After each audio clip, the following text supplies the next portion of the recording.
The private jet touched down smoothly on the runway, and Daniel stepped out into the warm afternoon air. 12 years. It had been 12 long years since he'd left this small town with nothing but a worn suitcase and a scholarship letter. Now he was coming back in a way nobody could have imagined.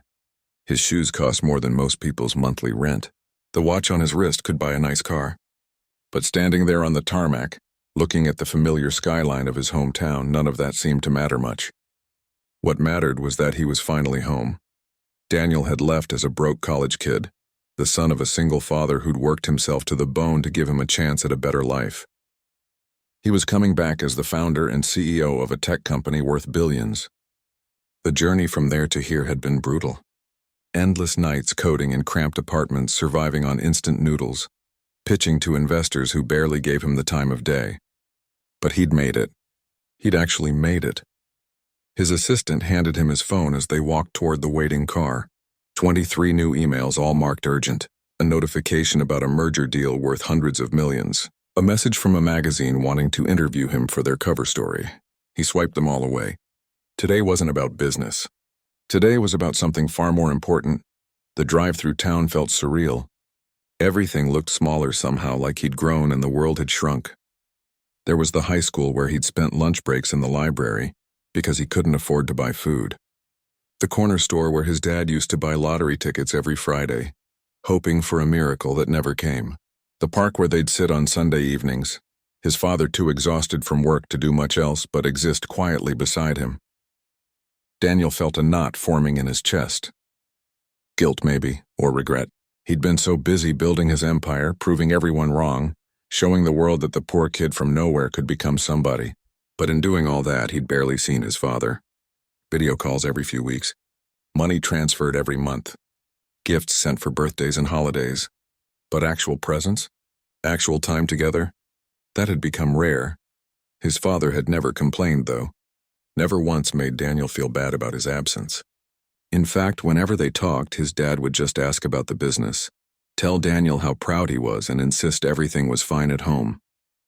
"You focus on your work," he'd always say. "You've worked too hard to get distracted now." 3 years ago, Daniel had hired someone to look after his father full-time.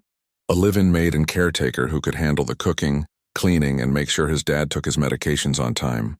He'd interviewed her over video call, checked her references, and offered her a salary that was almost twice what such jobs typically paid. He'd been clear about his expectations. His father was to be treated with respect, given the best of everything, made comfortable in every possible way. In Daniel's mind, he'd solved the problem.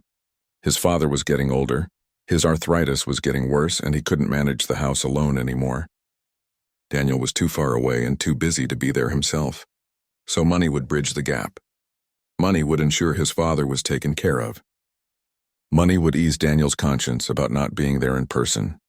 The car turned onto the familiar street and Daniel's heart started beating faster. The house looked good, he noticed. Better than he remembered. The lawn was neatly trimmed. The paint looked fresh. The garden his mother had planted before she passed away years ago was blooming beautifully. See? He told himself. The arrangement was working perfectly. He'd texted his father that he might visit sometime this month but hadn't given a specific date. He wanted it to be a surprise. In the trunk were bags full of expensive gifts. A new television, the latest smartphone that his father would probably never figure out how to use properly, designer clothes, gourmet food items, and a watch that had cost more than his father had earned in entire years of working his multiple jobs. Daniel paid for everything now. The house was paid off. His father didn't need to work anymore. Every bill, every expense, every little thing was covered. Daniel made more money in a day than most people made in a year. Providing for his father financially was the least he could do. It was, he'd convinced himself, enough. But as he got out of the car and stood looking at the house where he'd grown up, something felt off. He couldn't quite put his finger on it. Maybe it was just nerves. He hadn't been home for over a year. Their last few video calls had been brief, his father always seeming tired but insisting he was fine. Daniel had chalked it up to old age. 72 wasn't young after all. He grabbed the bags of gifts and walked up the path. The garden gnome his mother had loved was still there, though more weathered now. The porch still creaked on the third step. Some things at least never changed. He pulled out the key he'd kept all these years and quietly unlocked the front door. He wanted to surprise his dad, to see the joy on his face when he realized Daniel was actually here in person, not just a face on a screen. The house smelled like cleaning supplies. Strong ones, the kind that make your eyes water a bit. Daniel stepped inside, setting the bags down gently, and that's when he heard voices. His father's voice, quiet and strained, and a woman's voice, sharp and impatient. "I told you to finish this an hour ago," the woman was saying. "Do I have to do everything myself?" Daniel moved quietly toward the kitchen, his expensive shoes silent on the floor his mother had once mopped every Saturday morning. What he saw when he reached the doorway made him freeze completely. His father was on his hands and knees on the kitchen floor, a scrub brush in his shaking hands. His back was bent, his movements slow and clearly painful.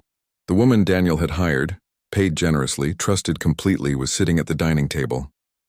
She had her feet up on another chair, a magazine open in front of her, a cup of coffee steaming beside her. "My knees," his father said softly, his voice barely above a whisper. "Please, could I just rest for a minute?" "Rest?" The woman laughed. It wasn't a kind laugh. "You think you get to rest? I'm the one working here, dealing with you all day. Your son pays me good money, and I'm not going to let him think I'm slacking off because you can't handle simple chores." Daniel couldn't move, couldn't breathe, couldn't process what he was seeing. This couldn't be real. This couldn't be happening. Not in his father's house. Not to his father. Not after everything Daniel had done to make sure he was taken care of. His father tried to stand up, using the counter to pull himself up. His hands were red and raw from the harsh cleaning chemicals. His pants were wet from kneeling on the floor. He was wearing an old shirt Daniel recognized from years ago, threadbare and faded. Where were all the nice clothes Daniel had sent? Where was the dignity, the comfort, the respect he'd paid so much money to ensure? The woman glanced at her phone and laughed at something on the screen. She didn't even look at his father. Didn't see him struggling. Didn't care. And his father, gentle and kind as he'd always been, just went back to scrubbing the floor. Daniel stood there in the doorway, still holding the key in his hand, watching his father be treated like a servant in his own home. All the billions, all the success, all the achievements that the world celebrated meant absolutely nothing in this moment. He'd failed. He'd failed in the one thing that actually mattered. Daniel backed away from the doorway silently, his heart pounding so hard he could hear it in his ears. He needed to see more. He needed to understand if what he'd just witnessed was a one-time thing or something worse. Deep down, he already knew the answer. The way his father had moved, so resigned to it all.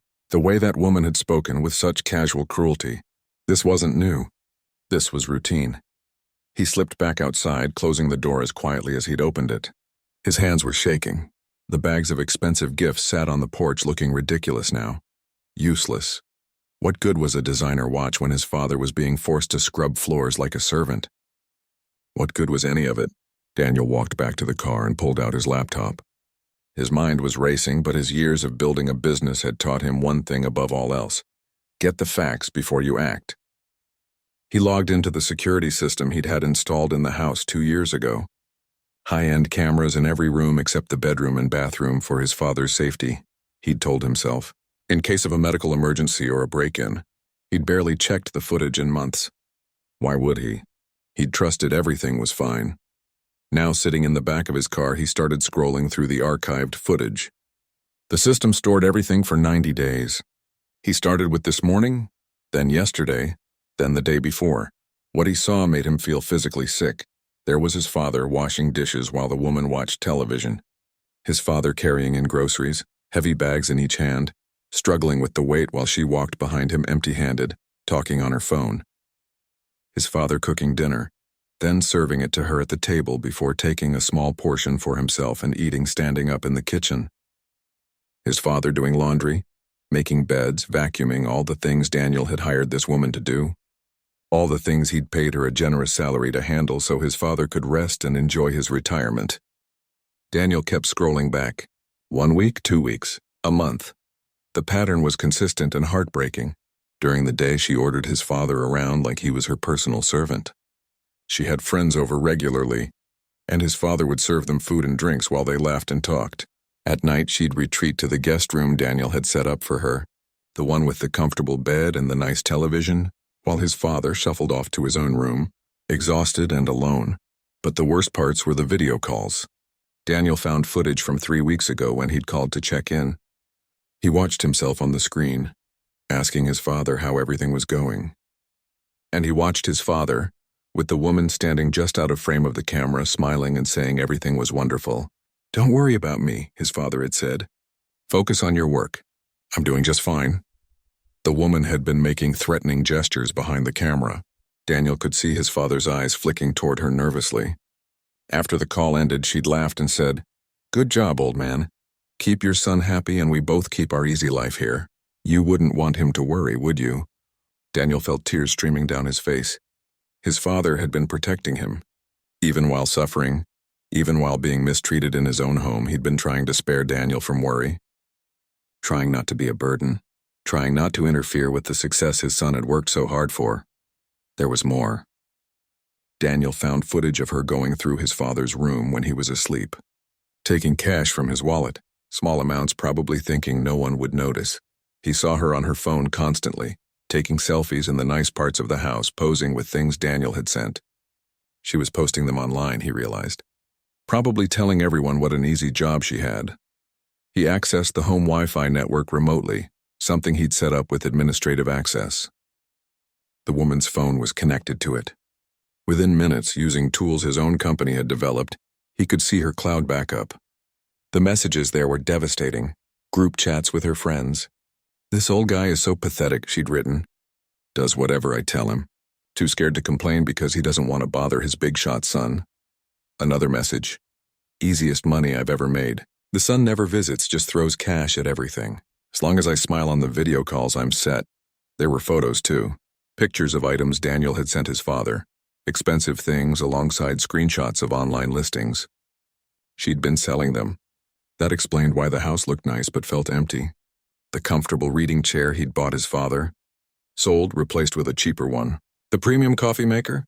Gone. The cashmere blankets. All of it sold off and replaced with discount alternatives. And his father had never said a word. Never complained. Never asked for help. Daniel found messages where she complained about his father to her friends. "He's so slow, takes forever to do anything. His hands shake when he cleans. So annoying." Someone had replied, "Why don't you just do your job?" Her response, "Why would I? He does it if I push him enough. I'm getting paid either way." There were even worse messages. Plans to ask Daniel for a raise. "He's rich, he won't even notice. I'll tell him his dad needs more medical care or something. Easy money." Jokes about his father's dignity. Mock concern about his health that she'd never actually acted on. Daniel's phone buzzed. An email about a stock price surge. His company had just hit another milestone. He was now worth even more than he'd been this morning. The number was astronomical, meaningless, completely and utterly meaningless. He thought about all the decisions he'd made over the past 12 years. The late nights working instead of calling home. The holidays spent networking at conferences instead of visiting. The times his father had mentioned maybe coming to see him, and Daniel had said he was too busy but would send money for anything his dad needed. Money.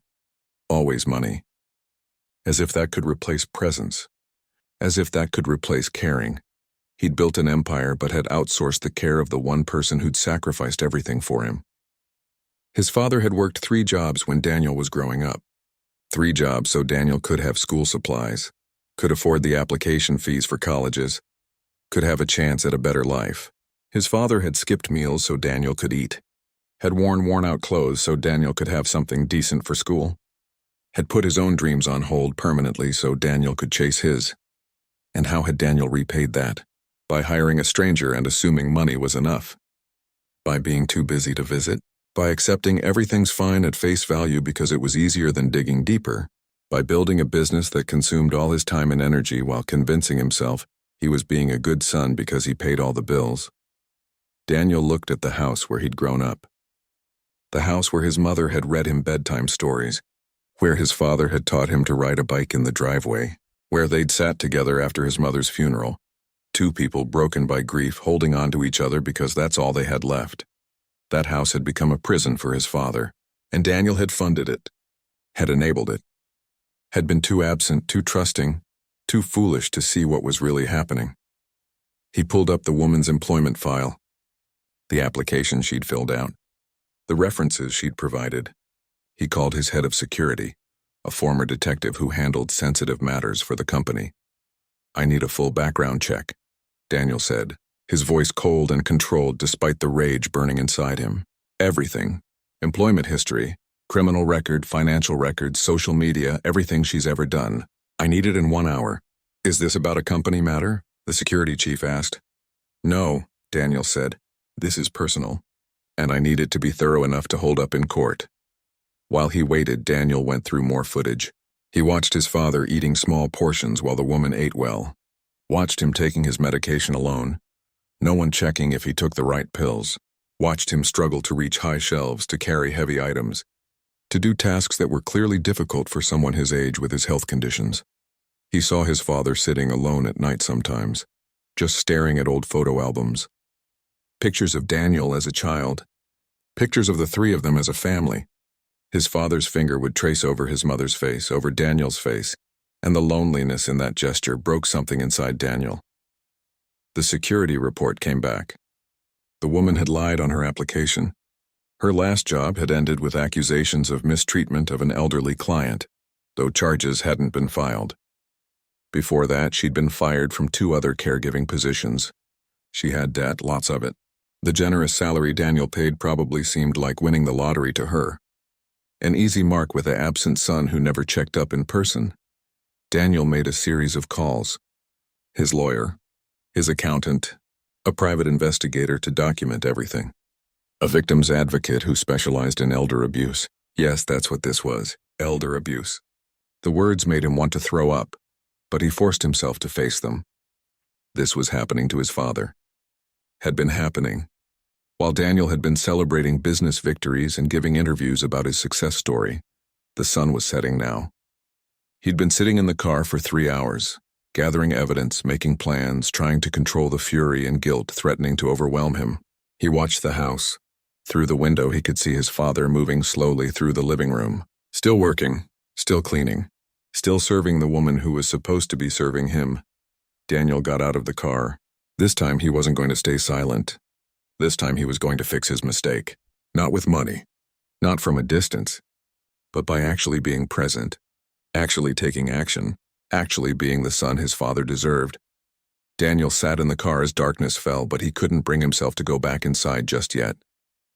He needed to understand everything, every detail, every moment of suffering his father had endured while Daniel had been celebrating business deals and accepting awards.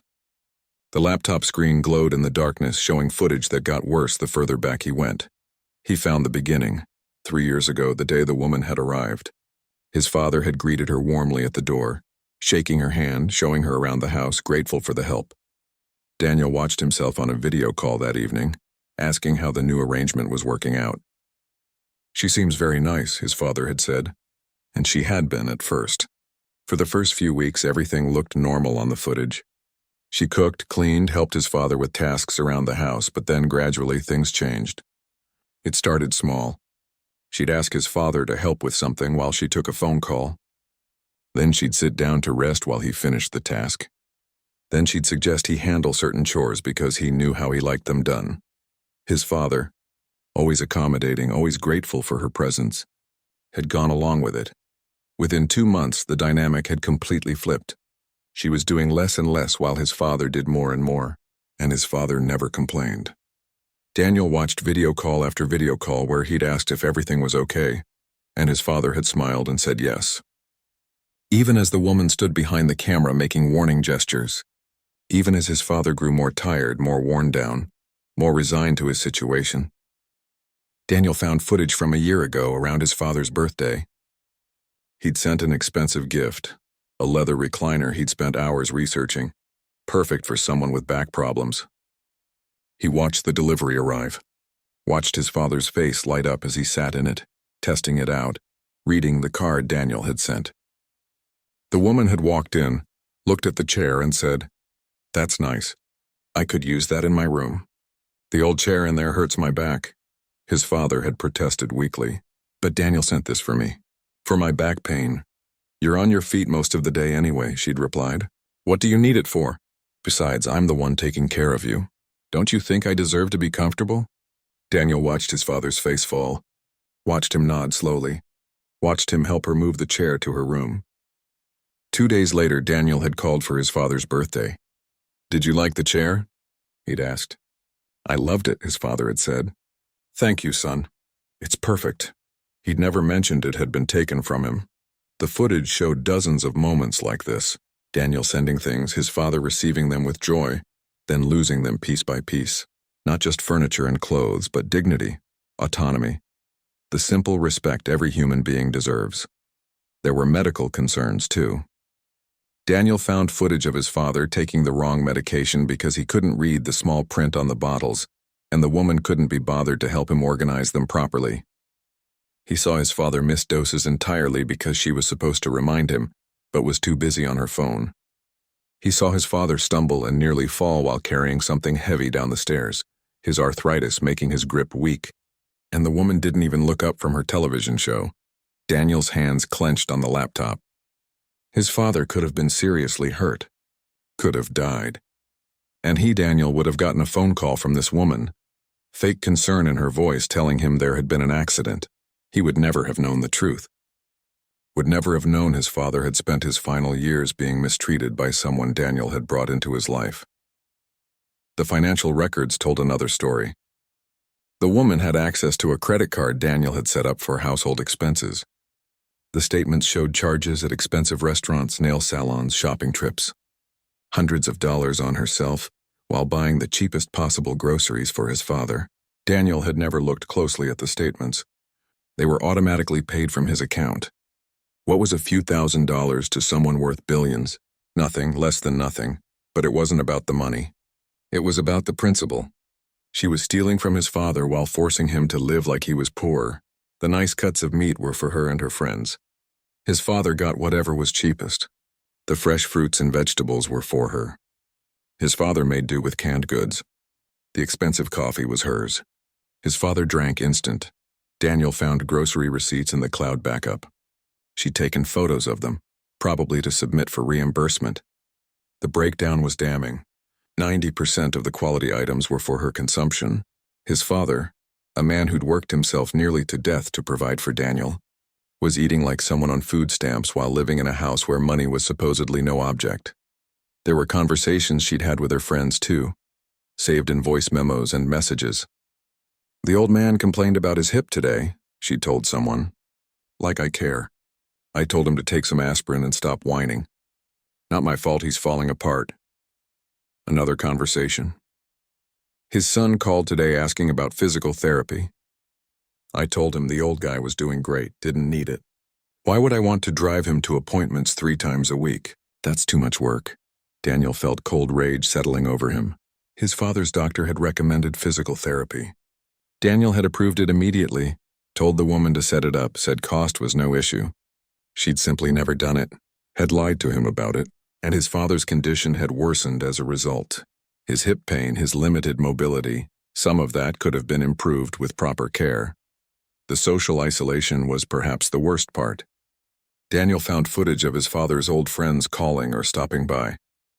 The woman would tell them he was sleeping or not feeling well or too busy. She'd send them away. When his father asked about visits, she'd say no one had come by. His father had a life before she arrived, friends from his working days, neighbors he'd known for decades, a community that cared about him. She'd systematically cut him off from all of it. "They just want something from you," Daniel heard her tell his father once. "They know your son is rich. They're trying to take advantage. I'm protecting you." His father, trusting soul that he was, had believed her, had stopped asking about his friends, had accepted the loneliness as just part of getting old. But it wasn't. It was manufactured. Intentional. She wanted him isolated and dependent because that made him easier to control. Daniel found evidence of her selling his father's possessions online. Not just things Daniel had sent, but his father's own belongings. Tools from the garage that had belonged to Daniel's grandfather. His mother's jewelry box, the one with the delicate flowers carved into the wood. Photo albums from decades ago. Family heirlooms sold to strangers on the internet for cash that went straight into her pocket. His father had asked about some of these things. Daniel found footage of him looking for his father's old watch. the one he'd worn every day for 40 years. "Have you seen my watch?" he'd asked her. "It was on my dresser." "You probably misplaced it," she'd replied without looking up from her phone. "You're always forgetting where you put things." The watch had been sold online 2 days earlier for $80. It wasn't worth much monetarily, but it had been his father's most treasured possession, the last gift his wife had given him before she died. Daniel closed the laptop and put his head in his hands. Every discovery was a knife to his heart. Every piece of evidence was proof of his failure. He'd been so focused on making money, on being successful, on proving everyone wrong who'd said he wouldn't amount to anything. And in the process, he'd neglected the one person who'd never doubted him. His phone buzzed constantly with business matters. His board of directors needed decisions. Investors wanted meetings. Media outlets wanted statements. The world wanted pieces of Daniel the CEO, Daniel the billionaire, Daniel the success story. But Daniel the son? He'd disappeared years ago, replaced by wire transfers and video calls and gifts that got stolen or sold. He thought about all the times his father had said, "I'm proud of you, son." All the times he'd encouraged Daniel to focus on his work, to not worry about home. His father had been suffering, but his love for Daniel was so strong that he'd hidden it all. He'd endured mistreatment rather than distract Daniel from his dreams. He'd protected his son even while needing protection himself. That's what real love looked like, Daniel realized. Selfless, sacrificing, asking for nothing in return. And how had Daniel shown his love? With money, with distance, with the assumption that hiring someone was the same as caring for someone. A lawyer once told him that most elder abuse happens at the hands of family members or caregivers. That isolation and dependence create perfect conditions for it. That the elderly often don't report it because they're ashamed or scared, or don't want to burden their families. Daniel had heard all this abstractly, never imagining it could happen to his own father. He'd thought his money protected his dad. He'd thought his instructions and expectations were enough, but abusers don't care about instructions. They care about opportunity. And Daniel had given this woman every opportunity, an unsupervised environment, an elderly man who wouldn't fight back, a distant son who never visited and could be easily deceived on video calls. She'd seen all of this and had taken full advantage. The hardest footage to watch was from late at night, times when his father couldn't sleep because of pain or loneliness. Daniel watched him sit in the kitchen in the dark, holding a cup of tea, looking at old photos on his phone. Photos of Daniel as a boy. Photos of the family together. His father would zoom in on his wife's face, on Daniel's young smile, and just stare at them. Sometimes tears would roll down his face. Sometimes he'd talk to the photos like the people in them could hear him. "I miss you both," Daniel heard his father whisper once to a photo of his wife. "Everything's different now. I'm just tired all the time. But Daniel's doing so well. I can't bother him. He works so hard to get where he is. I'm proud of him, even if I don't see him much anymore." Daniel had to pause the video, his vision blurred with tears. His father was proud of him even while suffering, even while being mistreated, even while living in loneliness. The unconditional love of a parent enduring through everything. The pieces all fit together now. A complete picture of systematic abuse, exploitation, and neglect. And at the center of it all was Daniel's absence. His money had enabled it. His trust had allowed it. His busy schedule had provided cover for it. He was complicit, even if unintentionally. He'd failed his father in the most fundamental way possible. Daniel sat in the darkness of the car for another hour, making phone calls and finalizing plans. His lawyer was already drawing up documents. His security team was compiling a comprehensive report with every piece of evidence. A detective he kept on retainer for corporate investigations was reviewing the case from a legal perspective. Everything had to be airtight. Everything had to be documented. This woman wasn't going to slip away without consequences. But more than that, Daniel was calling in favors from people he knew in social services. He was reaching out to specialists in elder care. He was setting up proper support systems that should have been in place from the beginning, systems that involved oversight, regular check-ins, multiple people, accountability, things that money alone couldn't buy but that money combined with actual attention could create. Finally, as the clock neared 9 in the evening, Daniel got out of the car. He'd left hours ago as a successful businessman coming home for a visit. He was returning as a son who'd failed his father but was determined to make it right. The expensive gifts were still sitting on the porch, forgotten. They seemed obscene now. meaningless tokens that represented everything wrong with his approach to his father's care. He walked to the door and this time didn't bother being quiet. He opened it firmly and stepped inside. The television was blaring from the living room. The woman was sprawled on the couch, her feet up on the coffee table that Daniel's mother had refinished by hand. She was eating something from a nice plate, the good china that was supposed to be for special occasions. His father was in the kitchen, washing dishes. Even from behind, Daniel could see how much his father had aged. His shoulders were more stooped than Daniel remembered. His movements were slower, pained. This wasn't just natural aging. This was a man who'd been worn down by hard labor and harsh treatment. "Hello, Patricia," Daniel said, his voice cutting through the noise of the television. The woman jumped so hard she nearly dropped her plate. Food spilled on her shirt as she scrambled to sit up properly. Her eyes went wide with shock and fear. "Mr. Chen? I didn't know you were coming. You said maybe sometime this month. I thought I'd have warning. I would have prepared." Her words tumbled over each other as her mind raced to figure out what he might have seen. Daniel heard a dish clatter in the kitchen. His father appeared in the doorway, dish towel in his wet hands, his face a mixture of joy and terror. Joy at seeing his son, terror at what Daniel might have discovered. "Daniel," his father said, trying to smile. "What a wonderful surprise. You should have told me you were coming." "I would have." He glanced at Patricia, then back to Daniel. "I would have tidied up." The house was immaculate, every surface spotless, because his father had cleaned it all. Daniel felt his jaw tighten but forced himself to remain calm. Losing his temper wouldn't help anything right now. "Please sit down, Dad," Daniel said gently. "You too, Patricia. We need to have a conversation." Patricia was already moving, trying to shift into the professional, caring persona she showed on video calls. "Of course." "Let me just get your father some water. He must be tired from all the cooking he insisted on doing tonight. You know how he is, won't let me help with anything." "Stop," Daniel said quietly. The single word carried enough weight that Patricia froze mid-step. "Just stop, sit down. Both of you." His father moved slowly to a chair, confusion and worry etched on his face. Patricia sat on the edge of the couch, her earlier confidence evaporating as she tried to read Daniel's expression. Daniel pulled out his phone and connected it to the television, overriding whatever Patricia had been watching. "I've spent the last 4 hours reviewing security footage from this house," he began. "Every camera. 3 months of recordings. Would you like to see some of it, Patricia?" The color drained from her face. She opened her mouth, closed it, opened it again. "I can explain," she started. "No," Daniel interrupted. "You can't. There's no explanation that makes any of this okay." He pressed play on the first video.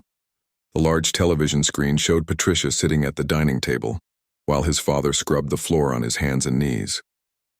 The timestamp showed it was from 2 weeks ago. His father made a small sound of distress. "Daniel, please, it's not what it looks like." "Dad," Daniel said, his voice breaking despite his efforts to stay composed.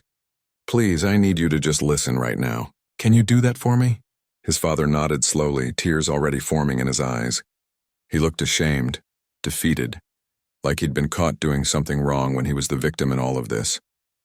Daniel played more clips. Patricia ordering his father around. His father serving her and her friends. Patricia taking items from his room. The footage of her laughing with friends about the easy money and the pathetic old man. With each video, Patricia shrank further into the couch.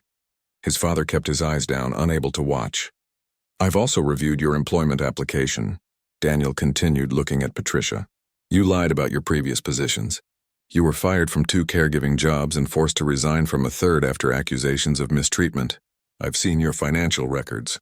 The credit card I gave you for household expenses, you've spent 60% of it on yourself. The items I sent for my father? You've sold at least 40 of them online. I have the listings, the messages, the transaction records." Patricia tried one more time. "Your father said I could have those things."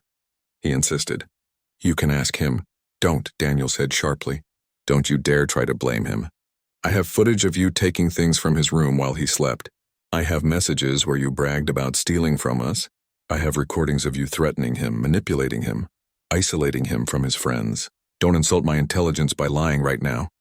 "Daniel," his father said softly, "please don't make trouble." "It's okay. I'm okay." Daniel turned to his father and the anger drained away, replaced by overwhelming sadness. Dad, no. It's not okay. None of this is okay. You're not okay. And I need you to stop protecting me and let me handle this. His father's face crumpled. Years of held-back emotions seemed to surface all at once. I didn't want to bother you. You've worked so hard. You've achieved so much. I thought if I just managed, if I just got through each day, it would be fine. You were sending money, you were calling, you cared in your way. I didn't want to be a burden. A burden? Daniel moved to kneel in front of his father's chair, taking his father's rough, work-worn hands in his own. Dad, you could never be a burden. You're my father. You sacrificed everything for me. And I failed you. I sent money instead of being present. I hired someone instead of being here myself. I was so busy building a company that I forgot what actually matters. Patricia stood up suddenly. I don't have to listen to this. I quit. I'll pack my things and go. You can find someone else to deal with your father. Sit down, Daniel said without looking at her. You're not going anywhere until the police arrive. The police? Patricia's voice went shrill. You can't call the police. I didn't do anything illegal. Elder abuse is absolutely illegal, Daniel replied, finally turning to face her. So is theft, fraud, and financial exploitation. I have a lawyer and a detective reviewing everything right now. You have two choices. You can wait here quietly for the police to arrive, or you can try to leave and I'll add evading investigation to the charges. Your choice. Patricia collapsed back onto the couch, her face pale. All the bravado, all the cruelty, all the casual disrespect had vanished. She looked like what she really was. A person who'd been caught and knew there was no way out. Daniel turned his attention back to his father. Dad, I need you to be honest with me now. All of it. How long has this been going on? What else has happened that I don't know about? Please. His father's hand shook in Daniel's grip. It started maybe 6 months after she arrived. Small things at first. She'd ask me to help with chores. Then she stopped doing them altogether. Then she started taking things. I tried to tell her it wasn't right, but she said you'd hired her to be in charge. And if I had a problem with how she did things, maybe you'd decide I needed to be in a nursing home instead. Daniel felt his blood run cold. She threatened you with a nursing home? His father nodded. She said you were too busy to deal with a difficult old man. That if I made trouble, you'd just send me away somewhere. I know you wouldn't really do that, but I was scared. And ashamed. How could I tell you that I couldn't even stand up to someone in my own house? That I'd let someone treat me this way? You'd think I was weak, pathetic. Dad, Daniel said, squeezing his father's hands. You're the strongest person I know. Working 3 jobs to raise me alone. Never complaining. Always supporting my dreams. This isn't weakness. This is abuse. She manipulated you. Threatened you. Took advantage of your kind nature. None of this is your fault. Patricia made a sound from the couch, maybe protest or maybe just despair. Daniel ignored her completely. His father was what mattered right now.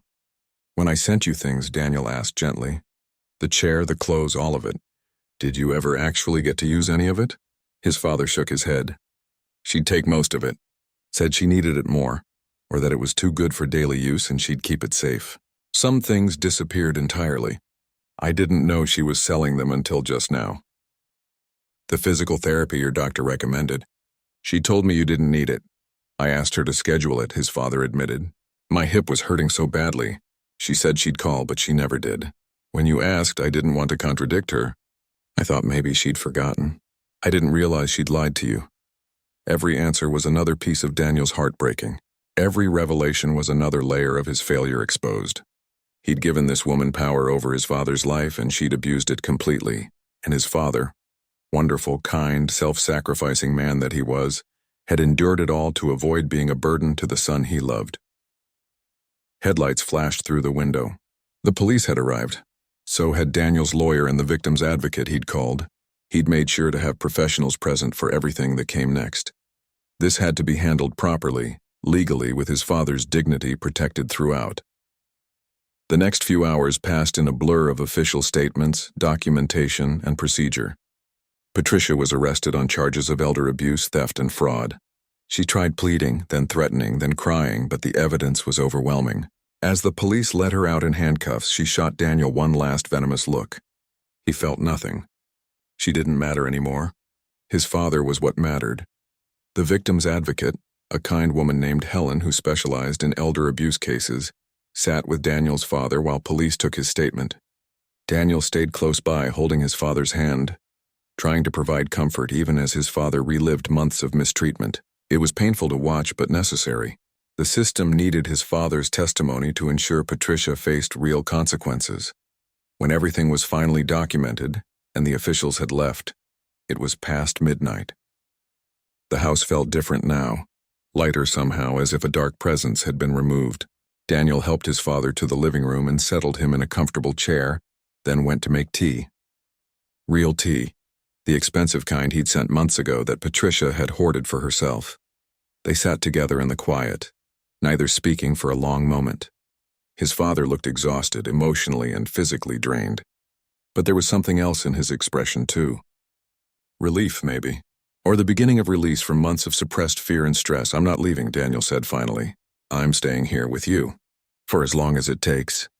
His father looked up, confusion crossing his face. "But your company, your responsibilities. You can't just abandon everything you've built." "I'm not abandoning anything," Daniel explained. "I'm restructuring. I have a chief operating officer who's been wanting more responsibility. She's brilliant, more than capable of running day-to-day operations. I'll stay involved in major decisions, but the truth is, Dad, I built a company that doesn't actually need me there every single day. I just convinced myself it did because it was easier than facing the fact that I was avoiding being present in my actual life." His father shook his head slowly. "Daniel, you don't have to do this for me. I'll be fine. You can hire someone else, someone trustworthy this time. I don't want to be the reason you step back from your success." "You're not hearing me," Daniel said, moving to sit on the floor beside his father's chair, like he used to do as a child. "I don't want to hire someone else. I want to be here. I need to be here. For me as much as for you. Do you know what I realized today? I built a billion-dollar company, but I was failing at the only thing that actually matters. Taking care of the people I love. Being present for them. Being more than just a bank account." Tears started rolling down his father's weathered cheeks. "I'm so proud of you. I always have been. Even when things were hard here, I was proud. Watching you succeed, knowing you'd made it, that kept me going." Daniel felt his own tears coming. "I know, Dad. And that makes this so much harder. You were suffering and you were still proud of me. Still protecting me. Still putting my happiness above your own. Just like you always have. Just like you did when you worked 3 jobs so I could go to college. When you skipped meals so I could eat. When you gave up everything for my future." His father reached down and put his hand on Daniel's head. A gesture from childhood. That's what parents do. We sacrifice for our children. It's not a burden. It's love. But it shouldn't be one-sided, Daniel said. "I'm supposed to take care of you too. Especially now. And I failed at that. I threw money at the problem and thought that was enough. I was wrong. So incredibly wrong." They sat like that for a while, father and son just being together. No screens between them. No distance. No distractions. Just presence. It was something Daniel hadn't fully appreciated in years. The simple value of being there. Over the following days, Daniel began the process of rebuilding his father's life and his own. He moved into his childhood bedroom temporarily, sleeping in the same small bed he'd had as a teenager. It was uncomfortable and cramped compared to his luxury apartments around the world, but it felt right. He needed to be here in this house, connected to where he came from. He hired a team of proper caregivers, but this time he did extensive background checks, interviewed each person multiple times, and set up a system of oversight and regular audits. More importantly, he was there to observe everything himself. He attended the meetings with doctors, went to physical therapy sessions with his father, sat in on the initial consultations with a therapist who specialized in trauma from elder abuse. His father protested the therapy at first. "I don't need that. I'm fine now that she's gone." But Daniel gently insisted, and eventually his father agreed to try. It turned out there was a lot to process. Not just the abuse from Patricia, but the loneliness that had preceded it. The grief of losing his wife that had never been fully addressed. The complicated feelings about Daniel's success and absence. Daniel restructured his entire business life. He promoted his COO to CEO, taking on the role of chairman himself. He moved his primary office to his hometown, setting up a small headquarters in a building downtown. He worked from home 3 days a week with strict boundaries about his hours. No more 16-hour days.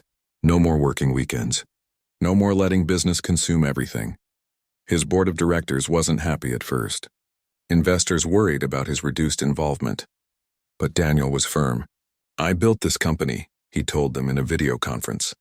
"I can build another if I need to. But I only have one father, and I've already wasted too many years putting business first. That changes now." The media had a field day with the story. Billionaire discovers father being abused. Tech CEO steps back to become caregiver. It was everywhere for a few weeks. Daniel hated the attention, but his lawyer suggested using it strategically. They partnered with elder abuse prevention organizations, started a foundation, funded research and support programs. If the story was going to be public anyway, they might as well use it to help others. But the real work happened in the quiet moments. Making breakfast together in the mornings. Daniel learning to cook the simple meals his father loved. Going for slow walks around the neighborhood, meeting the neighbors his father hadn't seen in years because Patricia had isolated him. Finding his father's old friends and rebuilding those connections. Daniel discovered things about his father he'd never known. That he'd always wanted to learn to paint but had never had time. So Daniel set up an art studio in the spare room and hired a local artist to give lessons. That he loved classical music, but the old radio he used had broken years ago. Daniel got him a high-quality sound system and a subscription to a music service, then spent evenings listening to symphonies together. They went through old photo albums, and his father told stories Daniel had never heard. About his grandmother, about his father's youth, about the early days with Daniel's mother. They laughed at childhood memories and cried over the people they'd lost. They talked about the hard years after Daniel's mother died, the struggles and the perseverance. "I never blamed you for leaving," his father said one evening as they sorted through old photos. "I wanted you to have a better life.